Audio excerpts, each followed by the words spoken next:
because we'd like to do it as soon, I mean, not delay like we do sometimes, take the walkthrough and then wait and take testimony, but I think we'll do as much as we can today with this. So if you would tell us what this bill is, what it does. Thank you. Sure. For the record, Elena Gardner with Legislative Counsel.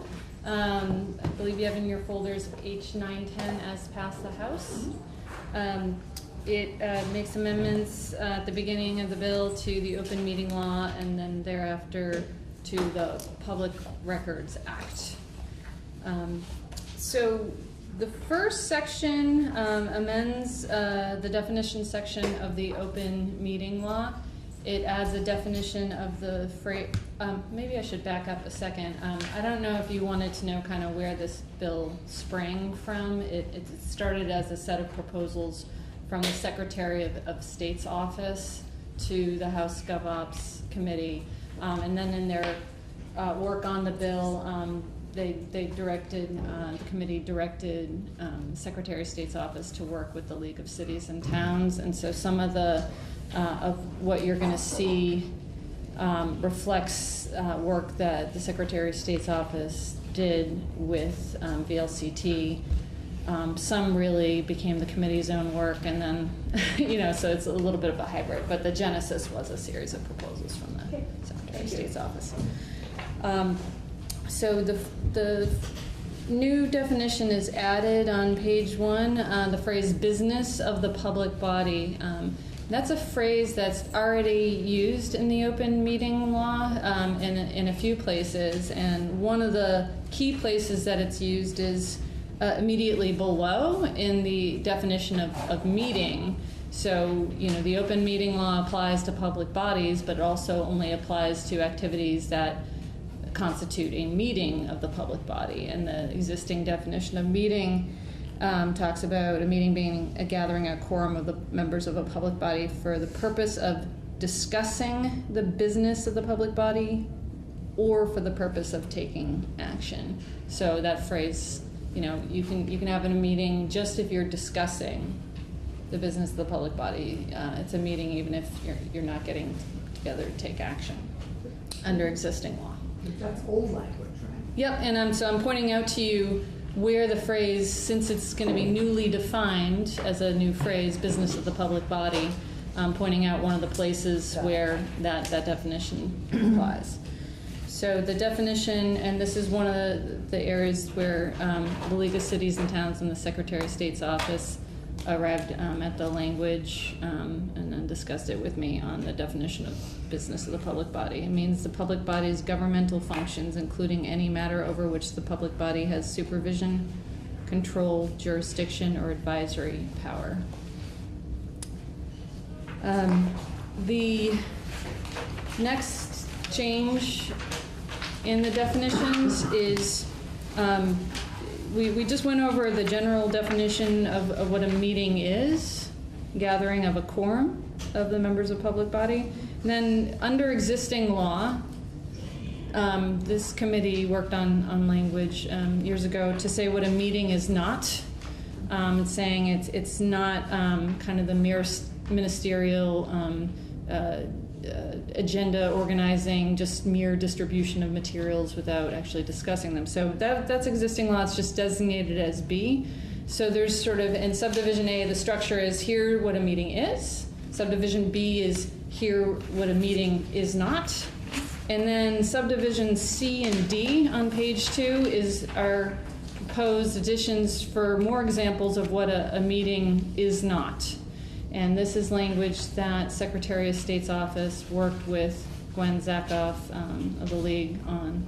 And of course it was reviewed and approved by the committee, but this reflects that compromise. So it says meetings shall not mean occasions when a quorum of a public body attends social gatherings, conventions, conferences, training programs, press conferences, media events, or otherwise gathers, as long as the public body does not discuss specific business of the public body.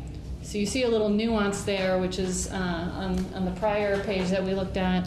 talks about a meeting being a gathering or quorum to discuss business of the public body, and this says, well, you have a safe harbor as long as, if you're at one of these events, as long as you don't discuss specific business of the public body, that at the time of the exchange, the participating members expect to be business of the public body at a later time. So as long as they don't do that, discuss specific business that they have, that they expect to be business of the public body at a later time. So if Senator Clapton and Senator White and I went out for dinner and I asked, have you gotten any letters from APRNs? That's doing business then, right? Because we have an OPR bill that has to do with APRNs. So putting So aside that- the legislative branch isn't subject to the open meeting law. okay, I forgot that. Yeah. All right. Well, we're on the same committee, and we have to warn the work that we do, right? We're supposed to warn. Supposed to Well, have it an doesn't agenda. apply to us, but if you're on Okay. the select board and you Yeah, all right. go to talk I about, forget that. yeah. Yeah. And I don't know all the substance of the discussion, the impetus for this language, except generally speaking, Gwen's and VLCT and the Secretary of State's office apparently they get hundreds and hundreds of questions every year about the open meeting law, and those questions fall into many categories. But many of the questions are the nature of, well, we're getting training together. There's a quorum of us, and we're getting training, and it's about, generally how to do our jobs and things that we need to know about. But it's not, like, it's not, we're talking about things that generally topically fall within the scope of something that might come before us, but we're getting training and informed on it, and so this is meant to, I believe, was intended to kind of provide a safe harbor that allows some training conference type activities, or even the social gathering context, as long as it's not Right. specific business that they expect to come before them. Get that. Got The next safe harbor, or I guess exception from what a meeting is, says meeting shall not mean a gathering of a quorum of a public body at a duly warned meeting of another public body, Oh, good. as long as the attending public body does not take action on its business. So just remember again the two-part definition of meeting. It's discussing the business or taking action. And this says, well, you're okay as long as you're not taking action. You fall within this safe harbor. And I think, so it really cuts out what is otherwise a meeting if they discuss the business, but I think part of the rationale that they were okay with that, or the Secretary of State, and they can testify to this, is that you're at another duly warned meeting of another public body, and again, they know more about the specific instances where this comes up, but I guess subcommittee, it could come up at town meeting. committees come to other committees, Not a town meeting, you could. You actually could. All of the Village Park Commission could be at town meeting. And there could be some subject that might relate to it. And actually the town, everybody could vote on something that actually related to the business of that commission. I was thinking more about the select board goes to a meeting of the school board to talk about school safety. Yeah. And they can talk about it there, and three of the members of the five go. So it is a quorum, and they are discussing business that affects the town, but they're not taking any action.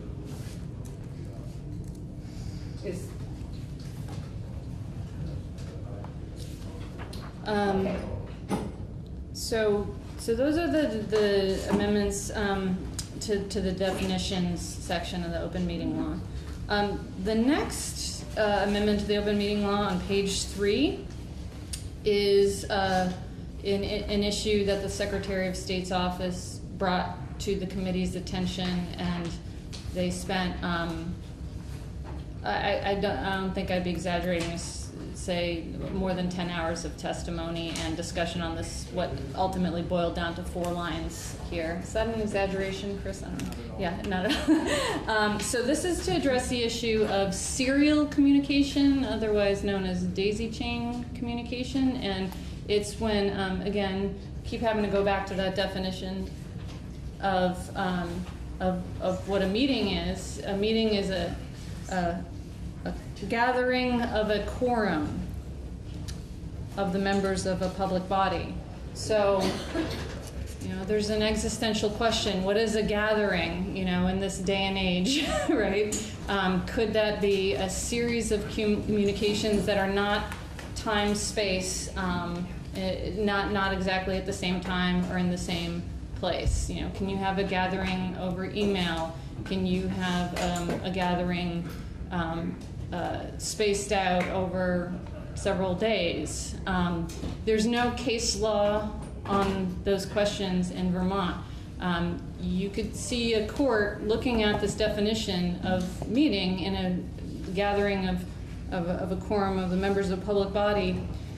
You could see a court saying, well, I'm going to look at the intent language of the open meeting law, which actually it's not shown in this bill. It's in the next section, 311. But, that the open meeting law is about holding government accountable and saying we're not going to construe gathering to mean you have to be in the same time and place. With the spirit of the law, shouldn't allow a series of less than quorum meetings to be used to defeat the intent of law. So you could see a court going that way. Or you might say, well, I think court saying I'm going to go plain language. I think gathering means you have to all be together at the same place and time. I don't know. I don't have any case law to point to in Vermont. I know that courts in other jurisdictions have wrestled with the issue and have used vague phrases like contiguity in time and space being sufficient for it to be looking, similar type definite, like not exactly the same language as Vermont, but similar definitions of meeting, and saying, well, if the communications are sufficiently close in time and space, we think that it'll look like a meeting, and you kind of know it when you see it. So there's other states that have therefore wrestled with this issue of when a series of less than a quorum communications is considered a meeting. So this can happen in a couple of multiple different ways. So take for example, a 5-member select board, and we'll call the members A through E. You could have A and B talking, B and C, A and B, and then B and C. So that's a simple example. 2 different communications, separate communications, separated in time and space, but collectively, those 2 different sets of communications involve a quorum, because you've got 3 of the 5 members. So that's the simplest, I think, example of a serial communication that when you add up the who participated, it would constitute a quorum. Then you can have conversations happen through intermediaries. So taking, for example, again, the 5-member select board, A through E, A could talk to X, the intermediary, B could talk to X, C could talk to X, and X could in a way be coordinating and maybe lining up votes or lining up a decision on something all outside of a meeting. So those are some of the issues that the committee was wrestling with, and that informed the development of the language on page 3. So what it says is that a quorum of the members of a public body shall not use a series of less than a quorum communications of any kind directly or through intermediaries. So it does try to address the intermediary question, intended by any of the members to reach agreement or take action on the business of the public body. So there's a lot to unpack in that one sentence, as you can see. Notice the intent requirement, and that's not intended by all of the members who are part of what became a quorum. It's intent by any of the members. And it's not enough for the intermediary to have that intent. You have to have a member with the intent. So this seems like, to me, I'm sort of new to this issue, seems completely overboard. Is there a real problem that we're trying to solve here? Have there been instances of this as a challenge? I think that isn't Helena's issue. Oh, okay. Helena is addressing the technical. Everything. Helena is walking us through the bill and is the technical drafter of the bill. I think we'll hear from other people about whether it's an issue and how the resolution came. Okay. But if That means I I, have to remember my question. I don't want to Yeah, put no, I- Helena in the Sorry, I didn't position mean of to put you. defending or anything else. Do you have a technical question? for just a Helena? clarification, so Yes. if Claire and Allison and I were members of the Board of Aldermen in a particular city, Yeah. and there's 5 members, so Yeah. and I say to Claire, I think we ought to fund that at our next meeting. Will you check with her and see what she thinks? And so that constitutes a public meeting in terms of this language, correct? Right, you're intending to, if you're intending to reach agreement or, Right. um, Even though they may not be, I am. Yeah. Because I want her to ask Allison and then I want to get the answers back. But maybe it's just preparing for that meeting where you're actually publicly gonna make that decision. Well, I mean, I think it satisfies the language. yeah, no, I agree, but there seems to be a very fine line between prepping for something and thinking about it ahead of time and actually then taking a vote. we will hear from people who testify both for and against these parts, but Helena is the drafter. I get that. We ask technical questions and questions of clarification. Thank you. The other, you could spend a lot of time on this language. The other thing I wanted to point out, it doesn't say intended by any of the members to discuss the business, which is part of the definition meaning. It says intended by the members to reach agreement or take action on the business. Section 3, this is where shift to the Public Records Act.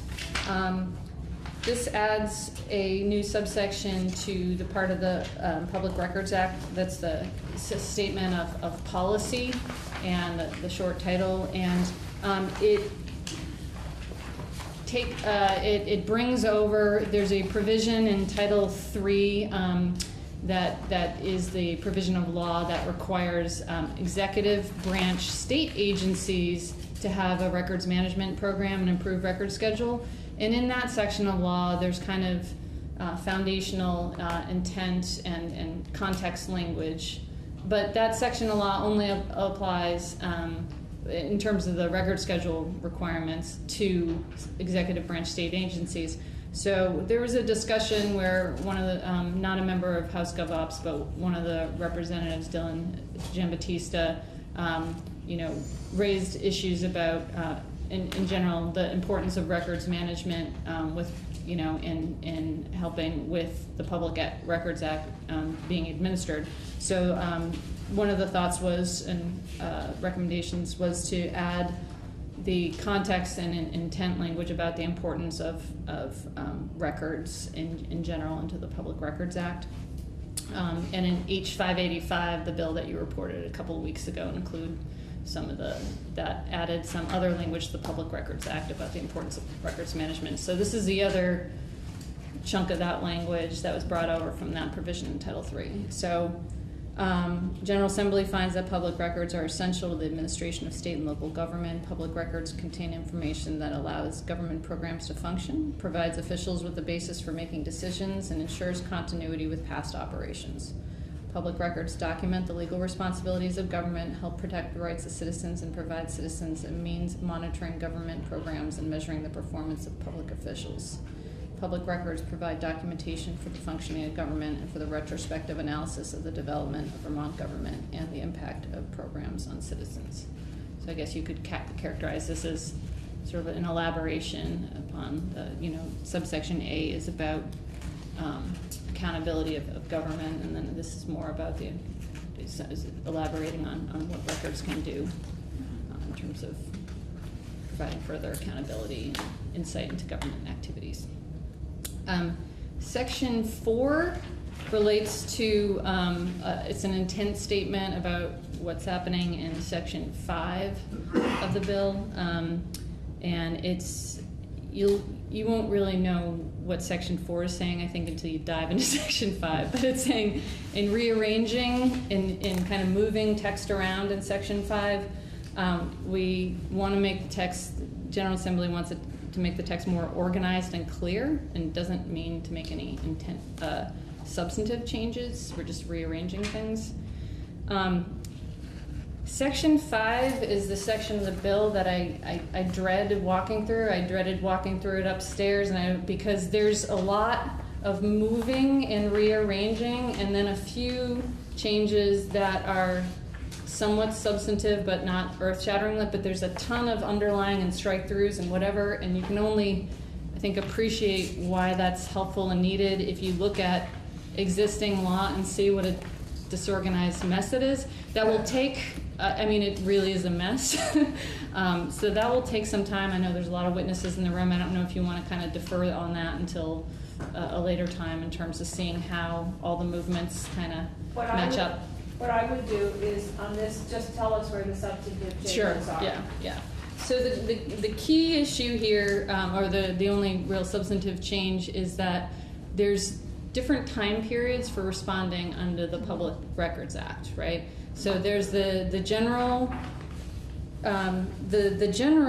standard of bottom page 5 in subsection B. You can say, upon request, the custodian of a public record shall promptly produce the record for inspection.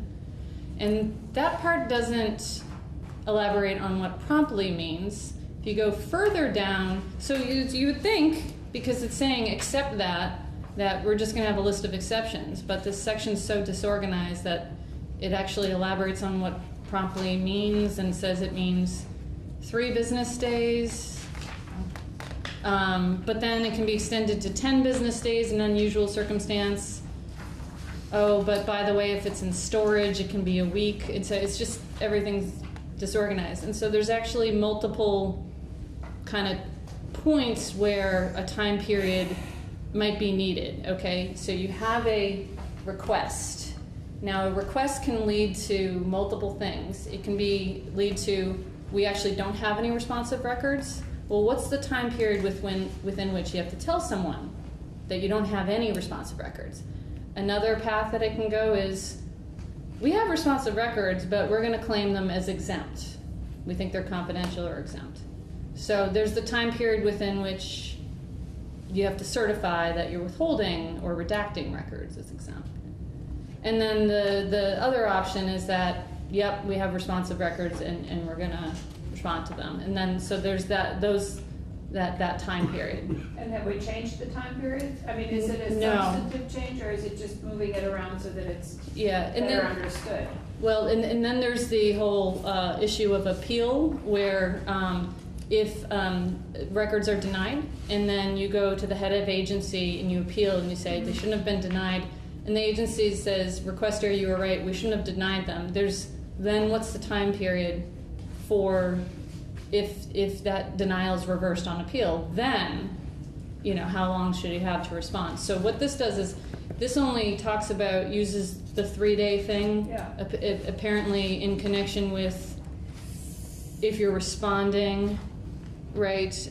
Existing law refers to page 6. You see struck through language starting on the 5th line. Such certification shall identify the records withheld on the basis of the denial. A record shall be produced for inspection, or certification shall be made that a record is exempt within 3 business days, unless otherwise provided in subdivision 5. So it only kind of attaches 3 business days to the word prompt with respect to the denial or the disclosing. It doesn't clearly connect 3 business days to the reversal on appeal situation, we actually don't have any records at all situation. So what this section does is, at the beginning, it says, we're going to say what promptly means, okay? And it's on page 5, it says, promptly means immediately, with little or no delay, and unless otherwise provided in this section, not more than 3 business days. So it's not saying unless otherwise provided in just subdivision 5. 5 allows you unusual circumstances to have 10 business days, but there's another subdivision that lets you have a week. So this says, unless otherwise provided, whether it's the week or the 10 business days. Promptly means from receipt of a request on this chapter, or in the case of a reversal on appeal, that's that circumstance, from the date of the determination on appeal. So then it uses that word promptly throughout, doesn't refer again to 3 business days, you've defined it above, and it gets all of those touch points where you need a time period to guide when the responses do. So that's mainly, and then just a lot of the strike throughs and underlines are just Yeah, and I don't think. reorganizing. I Yeah. wish I had this definition of promptly when I was raising my children. 3 business days. No, immediate. Yeah, I like that immediate part. Okay, Little so or no delay. have we gone to, all the way to page 9? 9. So now we're in, and then the other, so that's the substantive stuff about reorganizing and defining promptly. H is a new subsection, and this is substantive as well. H. Because it says on 9, it's a brand new subsection H, but in the middle page, it says a records officer designated by the head of a state agency or department pursuant to 3 VSA 218. That's the same section I was referring to earlier about state executive branch agencies having to have records management program and schedules. It also tells them they have to have a records officer.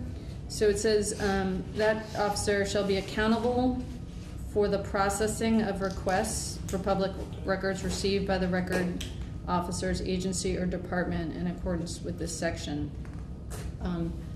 My understanding is this language was proposed so that the records officer, it doesn't say the records officer shall fulfill all the requests or personally Right. search all the records and review them. It says shall be accountable, so that I think the idea animating this proposal was that we want it to be not mysterious to requesters who they can get information from about the status of their request.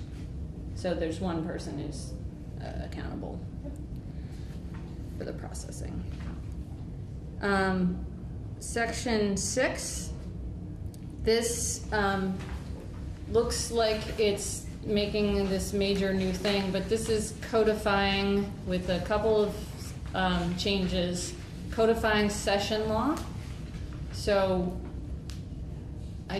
this is before my time, but in 2011, Act 59 established this idea of a public records request system, and that was done as session law, and it lives, it survives, it's ongoing session law. So the idea is let's codify it, let's put it into statute. It rearranges or reorganizes the text a little bit. And it also adds something new, which is on the bottom, towards the bottom of page 10, and subdivision 2. It requires public agencies of the executive branch to post in a conspicuous location on its website a link to the location on the Agency of Administration's website where public records request system information is maintained. So the idea there was people in the public may not think that Secretary of Administration is, well, they're probably not aware of the repository, but if the different agencies have links to it and are able to access it through the different agencies, they'll be more likely to find it. And the other difference on page 9 from the session law was that it requires the Secretary of Administration to post system information on the website of the Agency of Administration. And they testified that they're already doing that. I believe the testimony was that they do it updated quarterly. So this is codifying existing practice, but this was not in that original 2011 session law. Any questions for Helena? And at the bottom of page 10, section 7 repeals that session law. It's a little different, so saying we codified it and changed it a little bit, so repeals that, and everything takes effect July 1st, 2018. Any questions? Thank you. So I have on the list for today, I just have Josh, Gwen, if Karen is here, Chloe, and Mike Donahue, but I see we have town clerks here. Do you want to testify today? On the open meeting, no. Oh, H899. okay, you're here for that. Okay, great, thanks.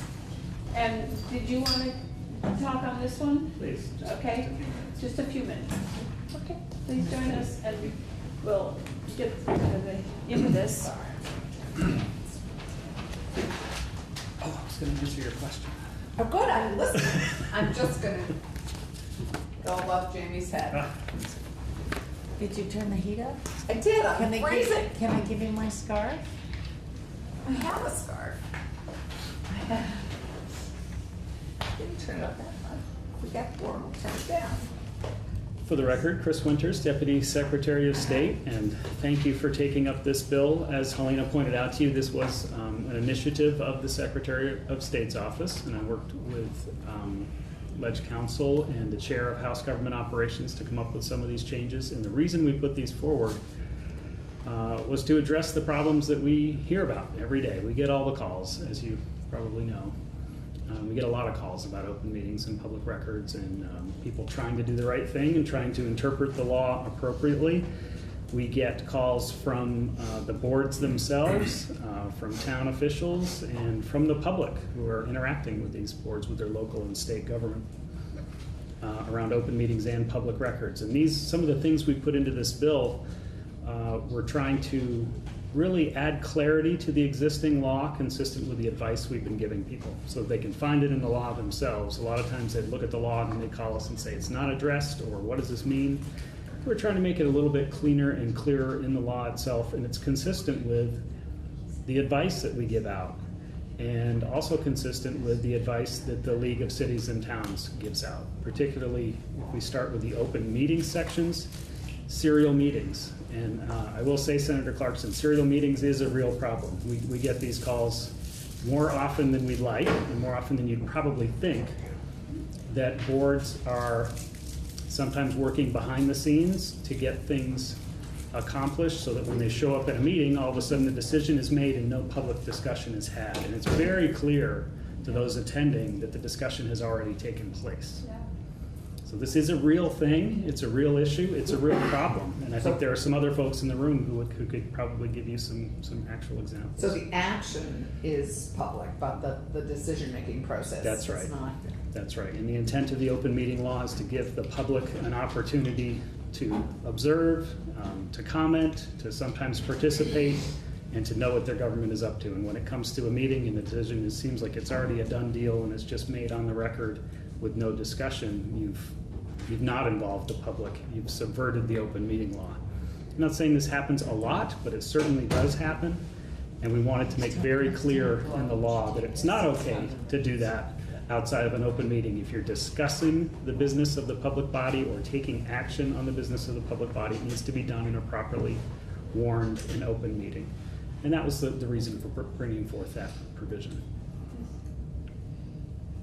And I know it's not in here because there isn't a change to it, but what's the penalty for subverting the public open meeting law? So there are enforcement provisions within the law. The Attorney General's office can bring a complaint, or individuals can enforce the law through the Superior Court.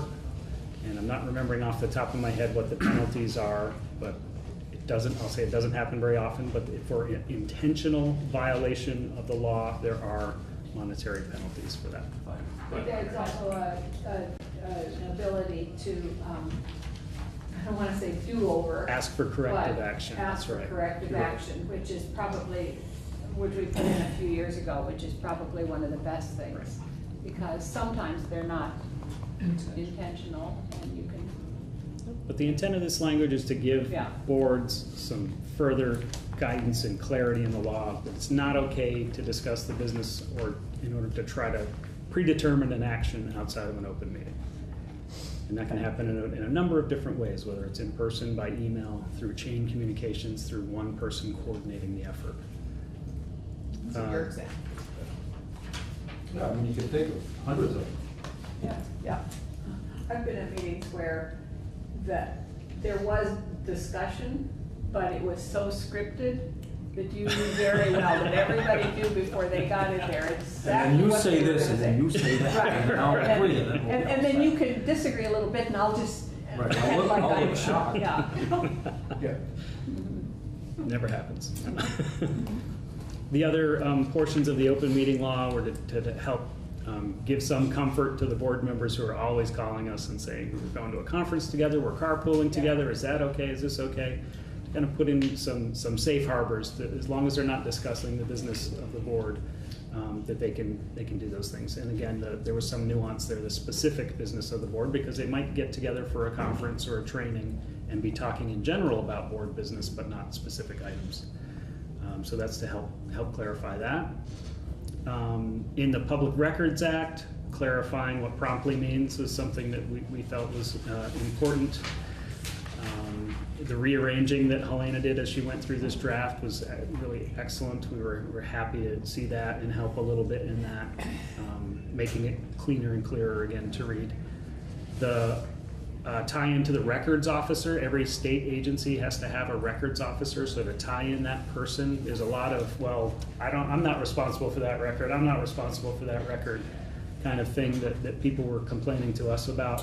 To tie in the records officer and make the records officer accountable was something we really supported. I think that was Representative Giambattista who started that conversation, and we brought in Tanya Marshall to talk about it a little bit in the State Records Management Program. That was all good. And I will just point out to you that we started out with a few other things in this bill that we were advocating for, one of them being an open government ombudsman, a place in state government where you could turn for these kinds of questions and have them help you without having to go to court, without having to go through a superior court process, be able to have some power to adjudicate some of these battles that come up between the public and boards and state agencies. The House committee was really interested in that, but we ran out of time, I'll put it that way. I think we ran out of time to deal with it. There were some objections and some questions about what the power would be, and also the cost of putting together a person in state government for people to go to. So while we continue to advocate for that, the House committee cut it out and said they would actually support you continuing to talk about it if you found you had the time or the interest in talking about an ombudsman. Sort of like our business portal mentor. So we could have a meeting mentor. Something like that, yes. Somewhere to go in state government to get your questions answered around open meetings and public records. We serve that purpose, and VLCT takes those questions as well. It does fulfill some of that, but this would be something more where you could have someone, an arbiter of disputes. This agency says it doesn't apply. So I don't want to get into that conversation Okay. now until we get, I'm it's just- aware of other people who want to testify on what is in the bill. Yeah. And, No, it's not. no, Yeah. and what we might or might not get to. So if you have language, if you can get that Sure. to us. And And I hate to Yep. stop the conversation, but And- we could talk all day about that ombudsman. Right. And the last thing that did get taken out on the House side, which I won't discuss, but I'll just identify it for you, was that we were looking to codify a lower court decision that said you cannot charge for the inspection of records. Throughout the public record law, you'll see there's a difference between inspecting and copying. You can charge for copies. There's some dispute over what you can charge for when you allow for inspection, if someone wants to come see you. Well, it's like access. You can't charge for access to. But there are significant costs that come with providing that access. That's the argument that was made on the House side. So say it's a really big records request, or it's reviewing video, and so you have to have attorney time, you have to have time gathering that up for someone to inspect. So there is a cost associated with really big requests and complicated requests, and so that's why the House, again, supported the concept of trying to thread that needle, but kind of ran out of time in being able to have a full discussion on whether you ought to be able to charge or not for inspection of records. So that's where it came from the Secretary of State's office. We support everything that's in the bill now and appreciate you taking a hard look at this and hopefully passing some much needed changes to the Open Meetings Law and the Public Records Act. So thank you. Any questions? Okay.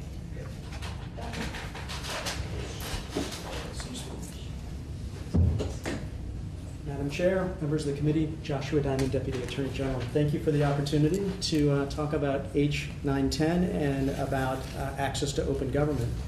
If I may take the liberty just to make a few opening remarks before I comment on a couple of the specific provisions of the bill. The Vermont Attorney General's Office supports open government and transparency. We recognize that to have a vibrant democracy, citizens must have access to the government either through open meetings or access to public records.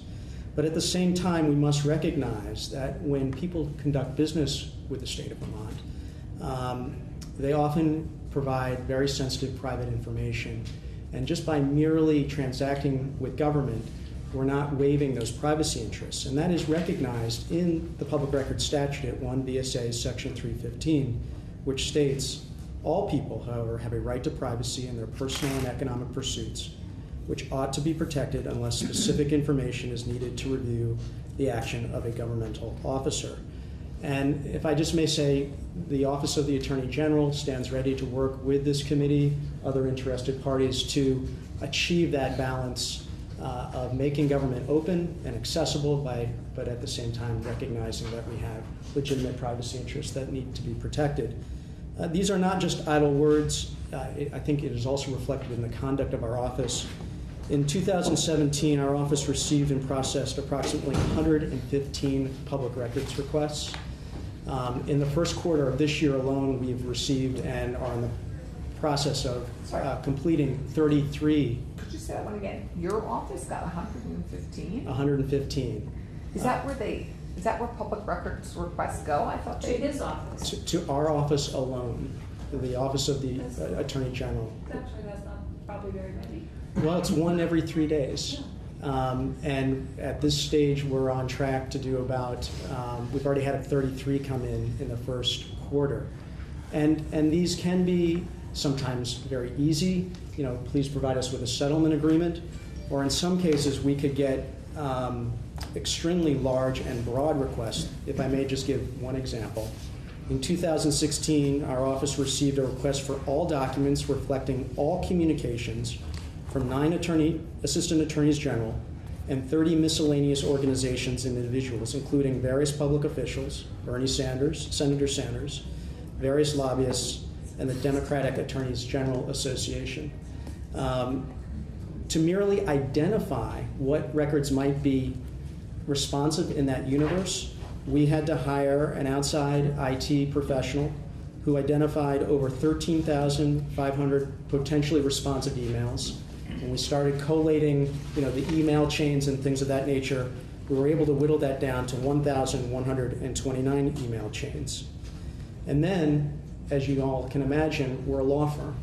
And so we have ethical responsibilities under the rules of professional responsibilities, maintain our attorney-client privileges, work product privileges, and therefore, in our circumstance, we also have to go through the process of redactions to make sure that we are comporting with our ethical obligations. So as you can see, it can often be a time-consuming and burdensome process. Nevertheless, we recognize that public records, public access is an important goal of government, and we support that, but we need the policymakers to understand that it comes at a cost and a burden to our office, so that instead of sometimes spending our time devoted to prosecuting criminal cases or defending consumer protection or the environment, we are off doing other issues such as responding to public records. But nevertheless, in 2017, in responding to 115 public records requests, about one every 3 business days, or 1 every 3 days, not just business days, we produced over 10,500 pages of records, and many more were reviewed to ensure that privacy interests were reasonably protected. And in further interest of transparency, our office now, starting with 2017, posts our response to public records requests on our website, so that the general public understands how we're responding, what objections we may be asserting or exemptions, so that we are acting in a transparent way to the Vermont citizens and the general public. With regards to the specific legislation, we support the efforts to create clarity on the definition of a public meeting and the efforts to provide clarity with regards to the procedures with which public records are responded to. And frankly, they comport with how we conduct business to begin with. There's really just one section that we have some concern with, and that's subsection, I believe, 5H, dealing with the designation of the public records officer as the person to contact. It's on page 9. So, two things. We think as a matter of policy, the agency head should be the responsible party or their designee. As we understand the operation of this section is that we are identifying the individual, at least in our office, who is responsible to fulfill the archival or records retention responsibilities to also be responsible for the public records requests. And in our office, those duties are bifurcated, and in fact, all our folks, all our attorneys are expected to be able to respond to public records requests. So we think it would be cleaner and more reflecting of the goal to hold our agency heads responsible for their agencies, to have the agency head be responsible or their designee for the public records requests. But within that in mind, we support the changes. So just to understand, the H sort of says a records officer designated by the head of the state agency. So you're saying don't make it just one person? Correct, and don't tie it to the person who is the person who's got responsibility for archival records retention. Well, I don't see that here, but. That's the reference, as I understand it, to 3VSA section 218. And I think the reason for that was so that people would know where to go, that there was one person to go to instead of 23 attorneys. But it doesn't have to be the same person. And maybe by saying either the agency head or their designee Yeah. would solve that problem, at least in the operation for our office. Thank you. Thank you.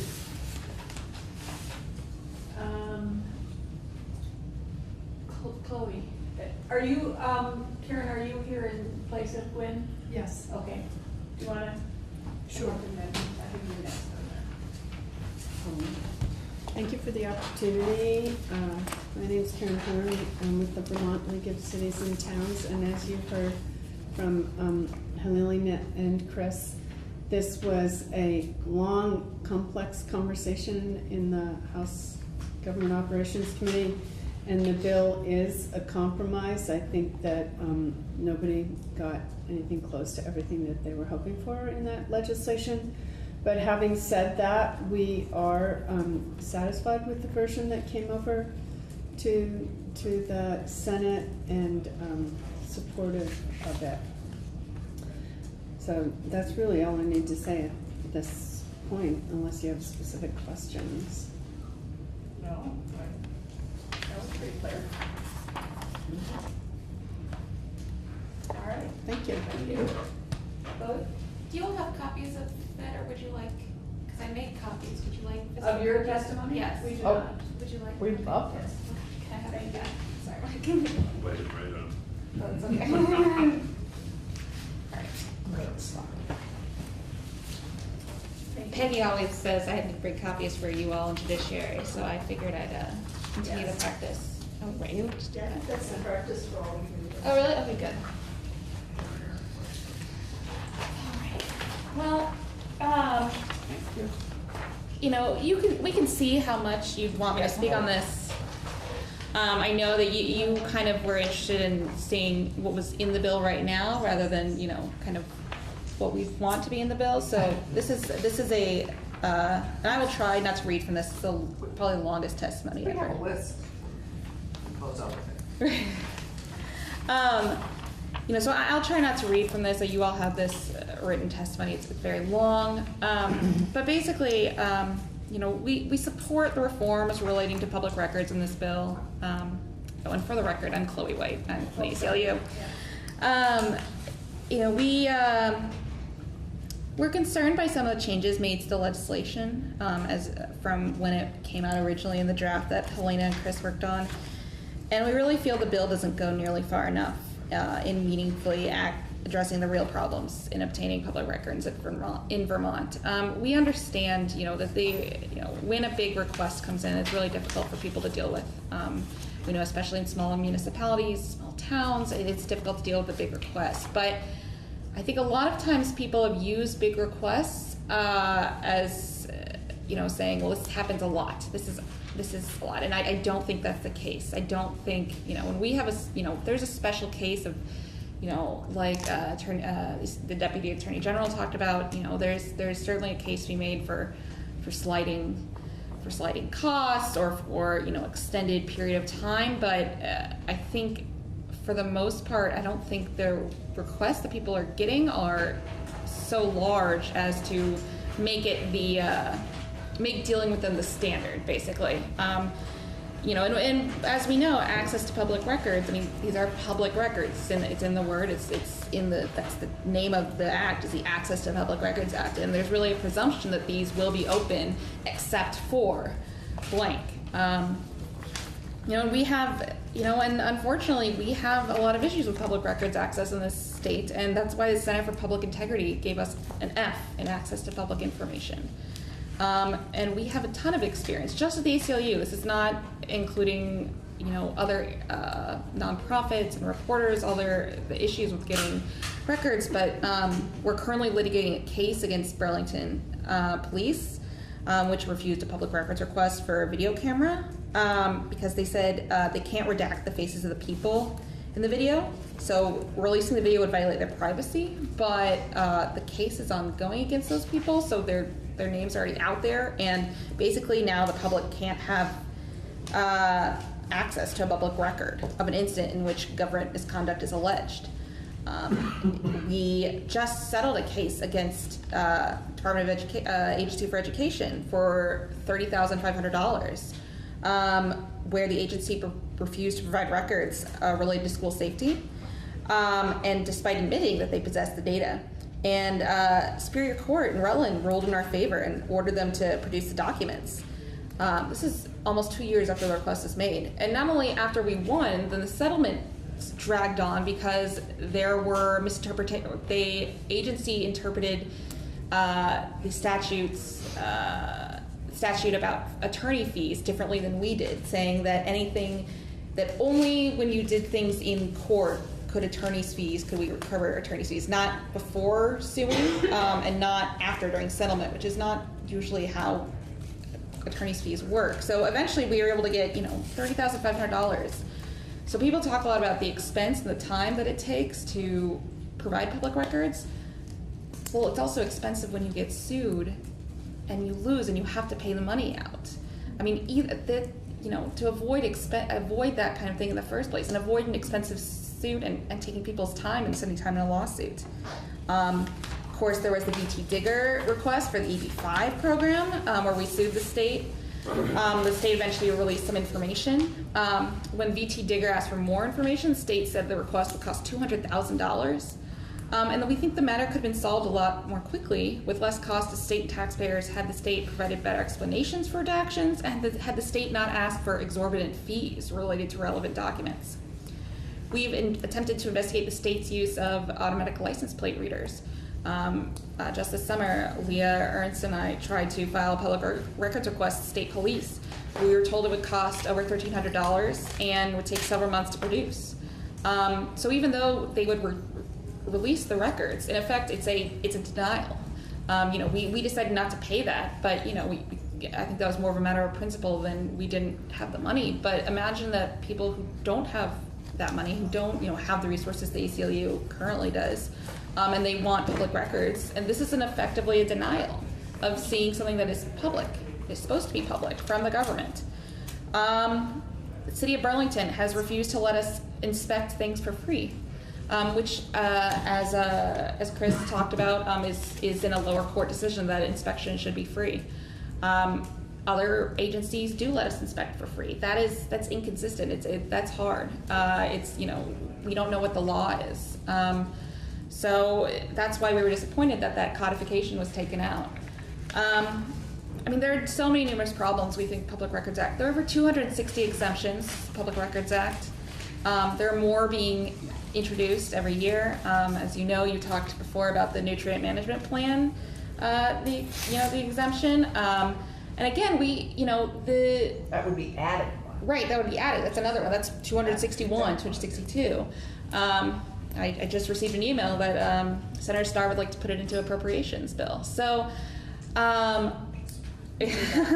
so I think so in comparison, the Federal Freedom of Information Act only has 9 exemptions.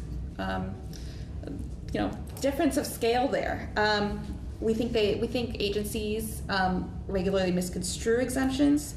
We think they exhibit a reflexive deny first response to records. So instead of saying, yes, I'll get you this record, let me just make sure that it doesn't go, doesn't apply to any exemptions, or any exemptions don't apply. Instead it's, no, I'm not gonna give you this record. Let me search for the exemption so that I can, that my denial is okay. Like, this is what we're feeling like we are experiencing, and that I think a lot of other nonprofits, reporters, just members of the public are having difficulty with.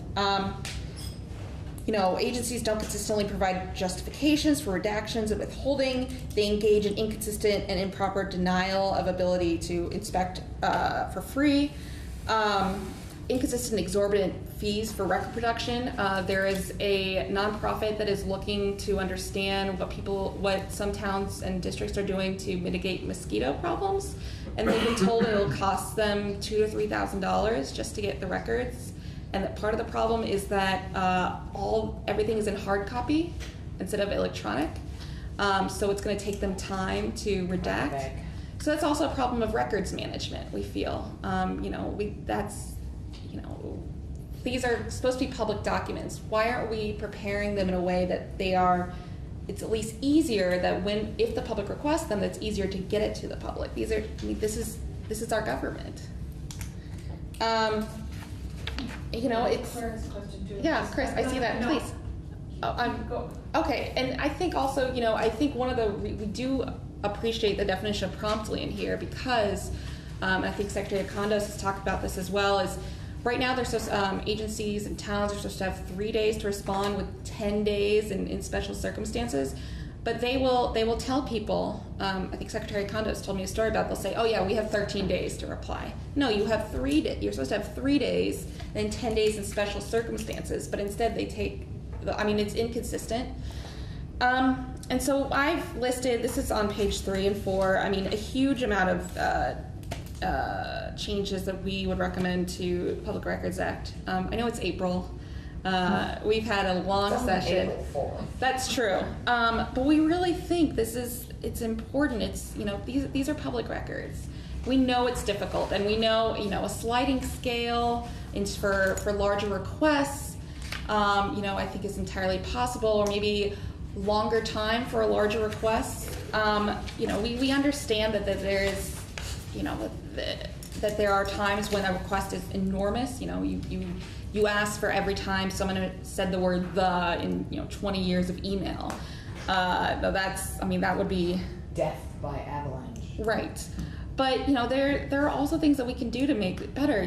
Making all exemptions subject to a sunset. So many different things that we can do. And we think that these extreme and unreasonable records requests that people are talking about, that they're few and far between. And we think that improper denials are valid requests, or basic, or things that end up being denials of requests, so huge amounts of money, are entirely too common. So, we just, as I told you, we settled that Agency of Education case for $30,500. Next week we filed that Burlington PD case. We and other requesters we feel like we'll be forced to continue doing that until this deny first mentality is addressed.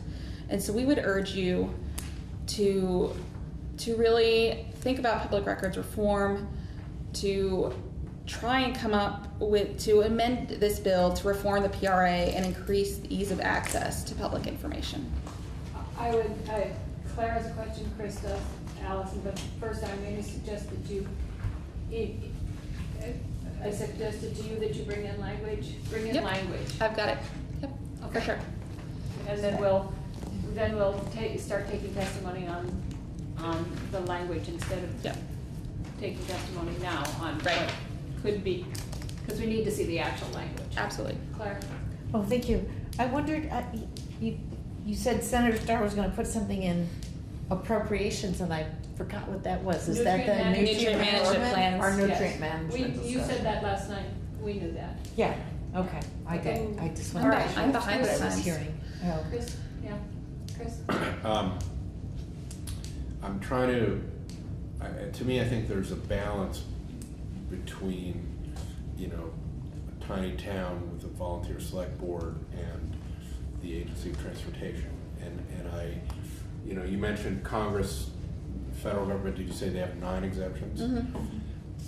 I guess I'd be curious to better understand those, because I have a feeling that they just organize them better, right? So we have 260, but I bet we could make that into about 15 in principles. One of them in Congress is every member of Congress and their staff. Right. So that's a pretty sweeping one. You know, and I've had I've had a handful of records requests. I have no staff. So I then spend time, you talked about the cost, Secretary of State's office, as I understand it, pegs the cost at $27 an hour. So the ones to me came when we were out of session, so I'm not getting any money. In fact, I'm losing money because I'm stopping my paid work to comply with this. In every case, they went absolutely nowhere. It was a complete fishing expedition. And so this is where there's a balance, and I don't know. I'm very sympathetic to trying. You know, there's a really important principle of transparency and openness, and you know, I also try to recruit candidates from time to time, and it's really hard to get people to try to do this job. Oh, yeah. And when faced with headlines about these kinds of, you know, the more you consider being in public office, the more harassment you are putting up with. And I'll just, you know, be frank about that. And so I guess I'm not hearing a place where you're seeing the balance there. I'm hearing, and you make a very compelling case. Nobody should be charged $200,000 for something that's in the public interest. On the other hand, I don't think that I should have to set aside money of the 2/3 of the year that I'm not serving to get $27 to spend painful hours combing through email. One time I had one from a member of the press because I stood up on the House floor and demanded emails from the Shumlin administration. That was the precursor of the $200,000 request. And somebody in the press thought it would be hilarious to then send me a request. Nice. And I thought, oh, never, you know, no, what's the phrase? No good deed goes unpunished. So I went to council and I said, I want to turn all of these over. I'd like to do it today. Can we do that? And council said, I said, I got nothing to hide. It's in my legislative email. It was a 4-month window or something.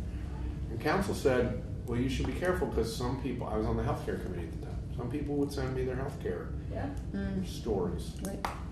So that was not, I mean, I could have replied, I could have copied it and pasted all those emails in an hour. But actually it took some time to make sure, and there were some emails in there, and so it took the weekend. Yeah. And so my point is, like, how do you find the balance? Can I suggest that if we could get some language from Yeah. from Chloe, that Sounds safe. some of these do talk about the balance, and we are the ones that make the decision about where the balance is. That's our job. That's our job, is to do that and to say, but just kind of in the abstract, it's hard to look at these because we don't have actual language. But, So you know, I'll just to say that member of the media admitted when I handed him the thumb drive. He said, "Oh, I just wanted to see if you would give it." Jeez. And you, Yeah, I was like, "Well, all right." Oh my God, That's, I would've- but I don't think that serves the public interest. Right. Well, You know, but most requests aren't like that. Most requests for public record. 100% of the ones that have come to me, I guess I'm lucky. I'm So, just that can I comment Oh. on the number of exemptions we have? You're the chair. I feel very, oh, thank you. We took 3 summers to go through every single exemption.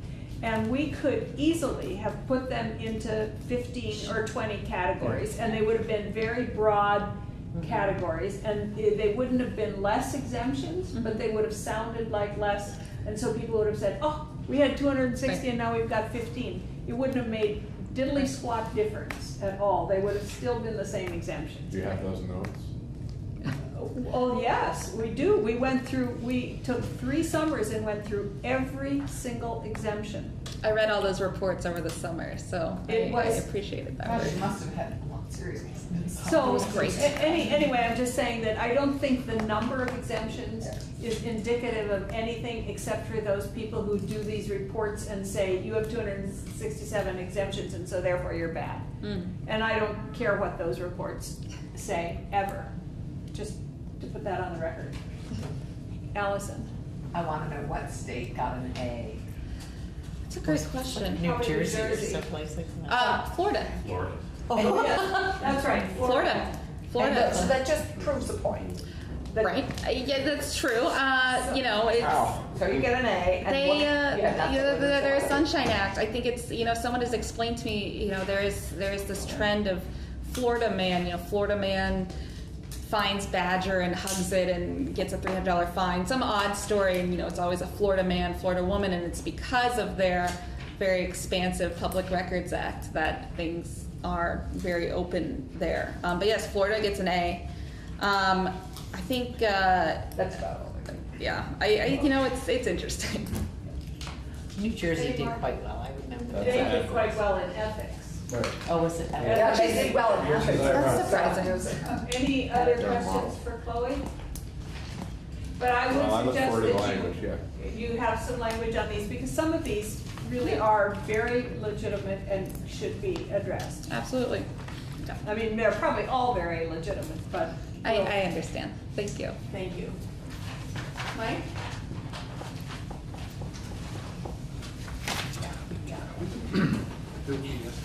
No, we ended up not.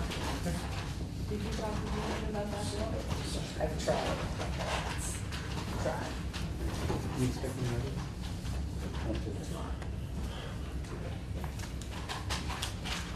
Thank you. My name is Mike Donahue. I'm the Executive Director of the Vermont Press Association, also here today representing the New England First Amendment Coalition.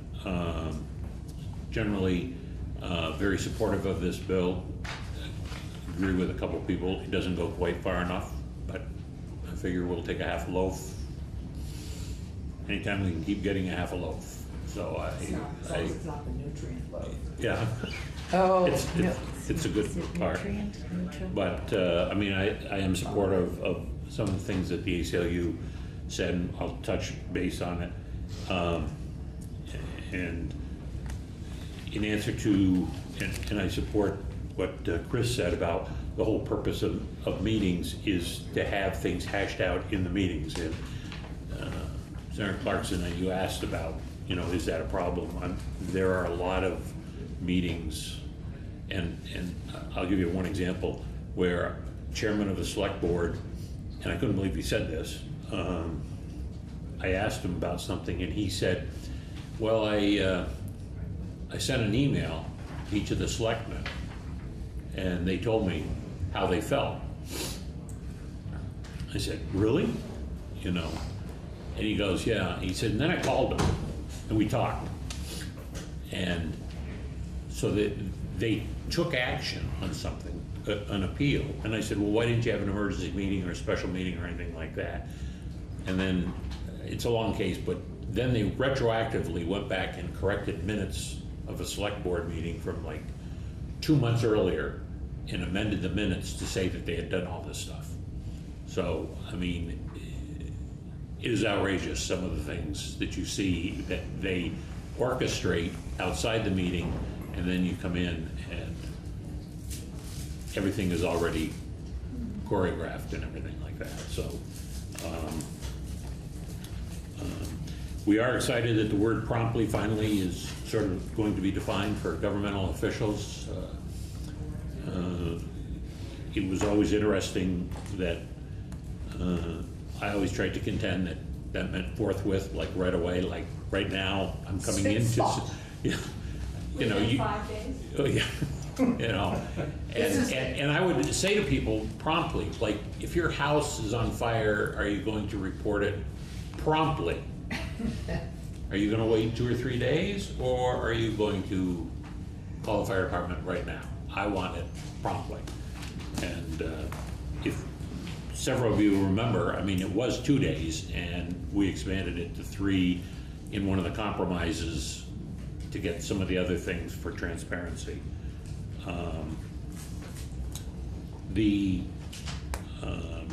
We do support the concept of not charging for inspection. We think if somebody wants to go in and read minutes of a select board meeting, they should be able to read them. Why would you charge to go in to a city hall or town hall and look at the town recreation committee or whoever's minutes or any sort of governmental records that are common? Democracy costs money, and there's no two ways about it. And you have to invest some money, and we would, I know everybody likes to talk about the OJ case and the big case, like Josh mentioned. There is those big cases that come along every once in a while. But also when you changed the law a couple of years ago, there was the potential of negotiating with the person. The law was silent to that for many, many years, and people thought because the request came in, you had to do what the request was, and you changed the law, thankfully, so people can call up and say, what is it you really want, Mike? And I'll say, well, I think I'm told there's a contract about this. Oh, okay, I'll send you that, right. You know, and that happens an awful lot. But there are fishing expeditions, and I'm sorry you were subjected to a fishing expedition and I think I know who it was. No, we've had them too. Yeah. I mean, Oh yeah, I'm not saying he Not was, the press. you know, whatever. But and you seem surprised a little bit that the AG's office had 115 complaints. I don't know if that was a lot or a low. Requests for. Yeah, every 3 days. You know, which is not, that's pretty low. I mean, that's, and if you look at the record. Josh doesn't think that. No, if you look at the record. You need a staffer, that's basically a full-time staff. Yeah, that's a huge job, providing those all the time. Some of the requests could have been, can you send me the minutes from a meeting you had, or could you send me this one thing? Some of them can be answered in about 20 seconds. That's true, and some of them are Yes. gigantic. Yeah. But, I mean, I went on and I looked at a lot of the records that were asked. I mean, there's cops putting in requests. Can you tell us about such and such a company? So law enforcement is actually using it instead of just, you know, going to the AG's office. And I mean, we were sort of surprised to find law enforcement Aren't doing they it. supposed to be investigators? Can't they do that work? Well, That's what they're investigating, they're asking know. for records. They wanted to know about the pool company in Woodstock, you know? Do you have any complaints about, and there's a lot of consumer Oh, I see what you mean. fraud. That is what you, okay. There's a lot of consumer fraud complaints where people were writing in, can you tell me if you've got it against Donahue Pool and Spa Company? You know, those are, I won't say a lot, but a good number I saw when I was going through that. And if I may, Madam Chair, there's a redaction process, so even though it may be a simple request, there's work that has to be done. Right, we understand that, and I don't want to get into the discussion about how many is good and how many is bad. We have thousands and thousands and thousands of public requests, record requests every year, and from all the agencies, and that, we have a report on that every year of how many there are. And there's thousands and thousands of them. Most of them very legitimate and well-defined. But we can get the report if anybody wants to read it. I'm not exempt. Public Records Act is different. Federal. Open Federal. meeting, we're exempt from open meeting, we're not exempt from public records. Oh, right. Okay. All right, Mike. But you just, and just, I wanted to back up on working with people. I'll give you one example. I did a public records request. I wanted to find the worst drunk driver in Vermont history. Okay? And the DMV records were pretty lousy because everything was computerized and it would only show anybody who had DWI 3 or more. So if you were caught a 5th time, it was DWI 3 or more on the computer. Or if it was 7 times, it would show DWI 3 or more. So the Free Press bought, I think it was 675 driver's licenses, records for anybody with DWI 3 or more. And that was the only way we were able to write the story that a guy had 16 DWIs. So, Wow. you know, and it was, you know, that's what changed the law because they were all misdemeanors, and then now you change the law so that DWI 3 is a 5-year felony. This would no longer be possible. But there was negotiation there. I didn't hold them to, you've got 3 days, I want 625 records. I mean, and I think a lot of times people will work with them when it's realistic and everything like that. So I guess those are just some general comments I'd make. You know, there are a few things, minor things that I may submit, but the word here what is. we have in front of us, Oh, yeah. or that you would like to add? Well, I'll give you one that, on page 1, at the very bottom, B, when it talks about meeting,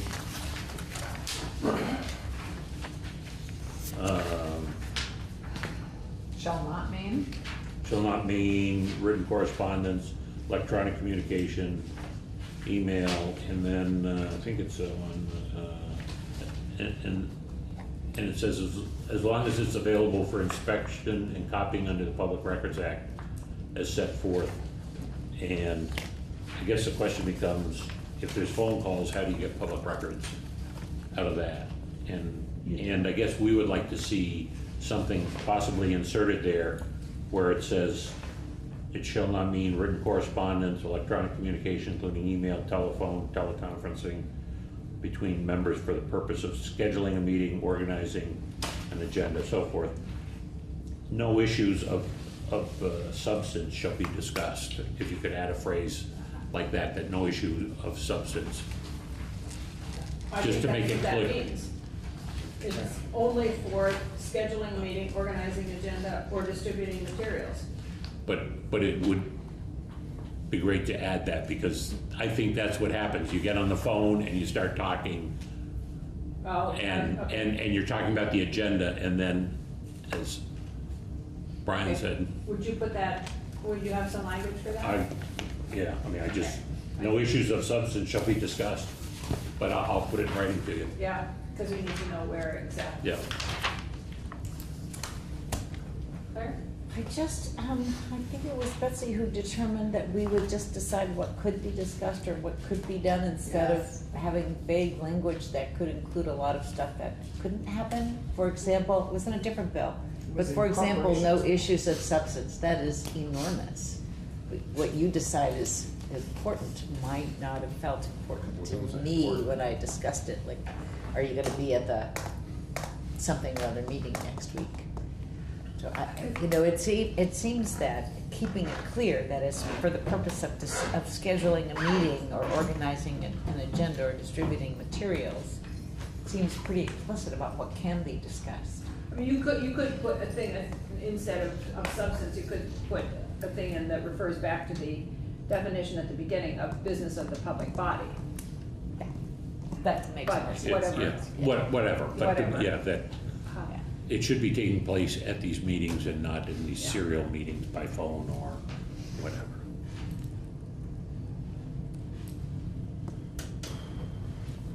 Anything else for Mike? Okay. Anybody else want to comment on this today?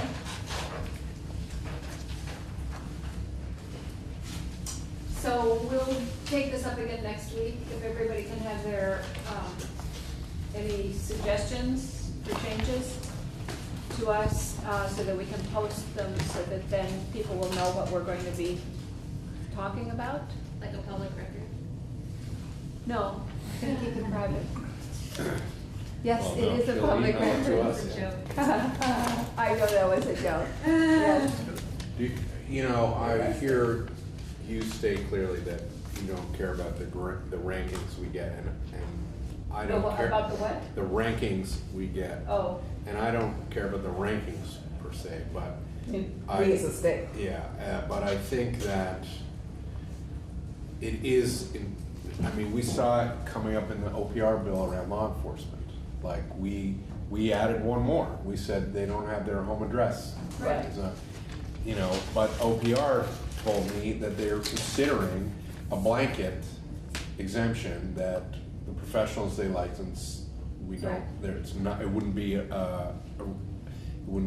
whatever, it'd be an exemption for their home address, for all of the professionals. Right. So, I guess I am intrigued by the idea of better categories that, we might look at. Maybe it's too big a lift in the short time we have left, but but, we can't, I don't think we could do it.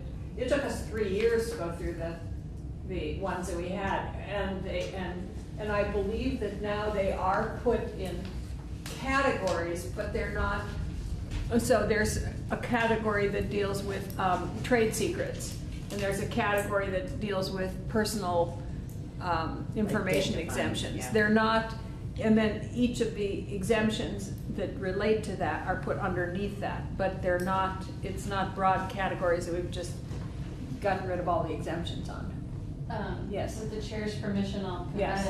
a visual here. I know it's a small laptop, but on the website, under reports and research, there's, over to the right, PRA exemptions in order, and PRA exemptions by subject, so they're organized by subject.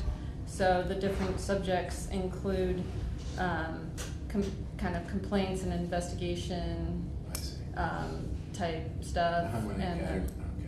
Yep, and then you have records related to judicial or administrative proceedings, and then it's further broken down there, adoption, court diversion, and so on and so forth. And I also have a table of contents for this, but anyway, it's updated, has to be updated at least every 2 years. And then, oh, I'm sorry. I'm sorry too.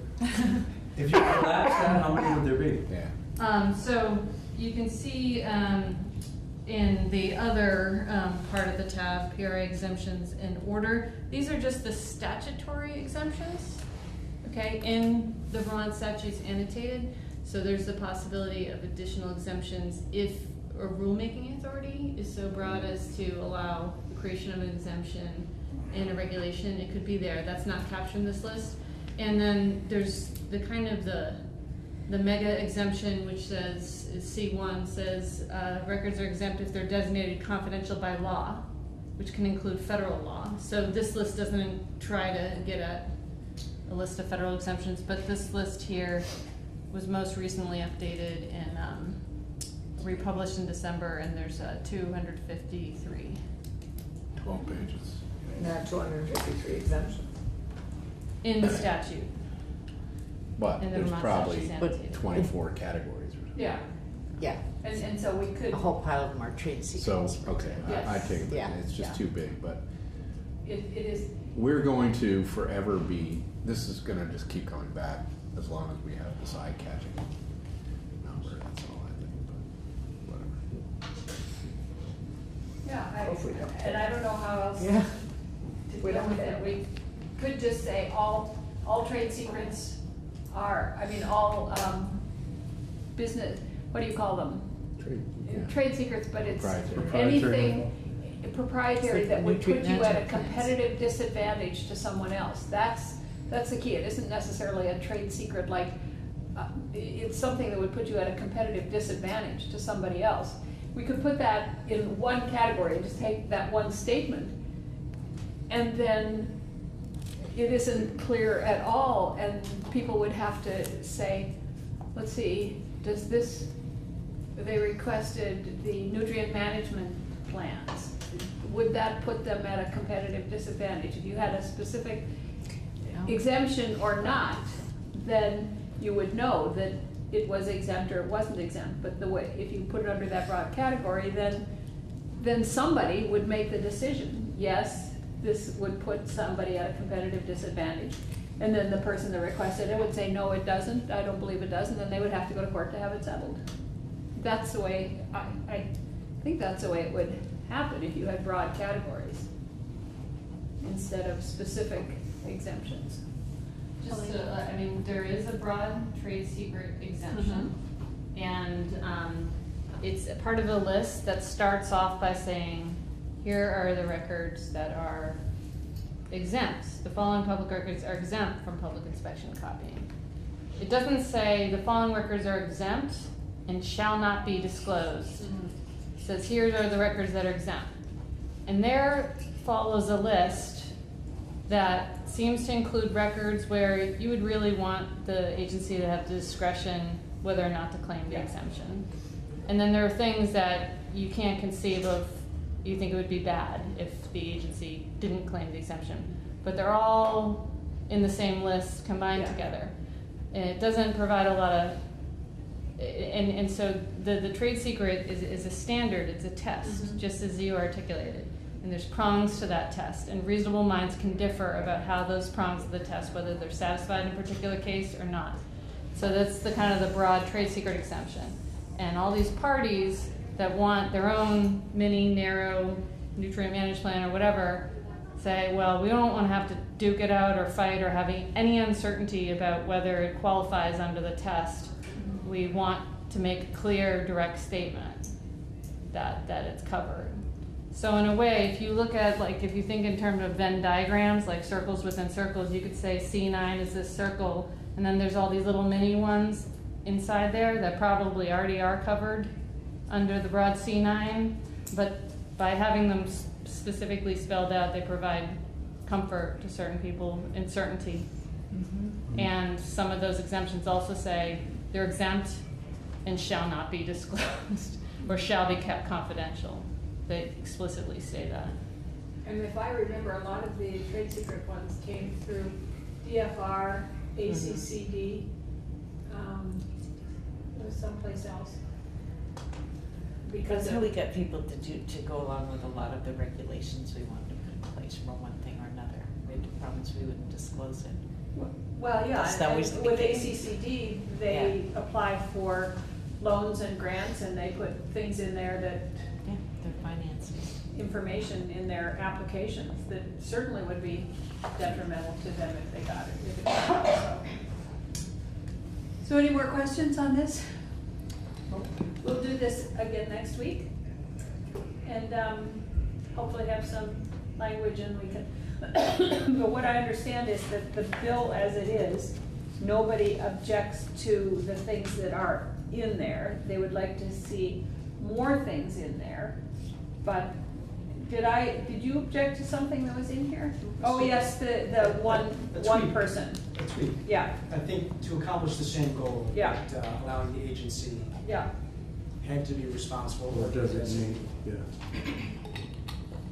Well, it isn't the head of the state agency, it's a records office designated by, but the management officer doesn't have to be the same as the public records officer. That was, yeah. Okay, Is this the bill that started as having a person be like? well, that's what they wanted as ombudsman. The meeting mentor, the open meeting mentor. Well, the records. Well, they had, it was more than a mentor, it was they had some kind of judicial, quasi-judicial authority, and it was far more than just answering questions. Like right, so let's move to the next